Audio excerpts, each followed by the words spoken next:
Welcome. In front of me is a Samsung Galaxy A25, and today I will show you how you can enable and set up your Do Not Disturb mode. So to get started, you want to pull down your notifications by swiping down from the top of your screen, and then swipe down once again to extend the list of visible toggles. On one of the pages we should have the Do Not Disturb toggle. See if I can find it, and there we go, it's right here. Now this is the default location of the toggles, so hopefully you can find yours in the same exact place. Once you see it, if you're doing this the first time around, I recommend holding it and then selecting Details. This will take you to the settings, in which you can customize how the mode will function once you enable it.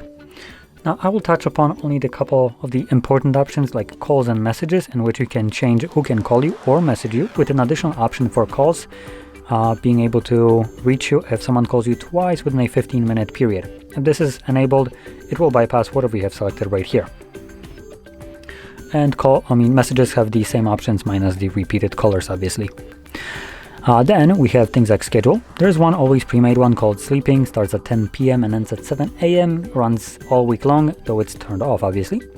You can enable it, you can edit it if you tap on the text. And you can also create your own schedules by tapping on it, add a schedule, and then selecting your own parameters for it.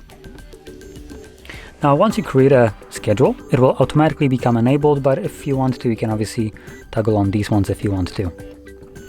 And lastly, we have for how long up here. And this defines what happens when you press on a toggle. Now, this is a great option for people that tend to forget about this mode. So once you enable it because you needed it for some maybe business meeting, and you tend to be done with the meeting and you forget to turn off your Do Not Disturb mode, it would run by default indefinitely till you remember about it. But you can select it to be, for instance, on a timer. Make it maybe a little bit longer, like 3 hours, however long you think you will need it for, on average, plus a little bit more. And then whenever you set this up, when you enable your Do Not Disturb mode manually, it will then enable itself for exactly the set amount of hours that you have chosen. So you can forget about it and your device will turn it off, in my case, after 3 hours. So I don't need to now worry about it running indefinitely in the background, which is a pretty good option to have enabled.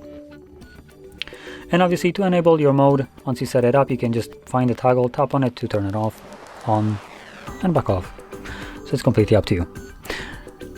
Anyway, with that being said, if you found this video helpful, don't forget to hit like, subscribe, and thanks for watching.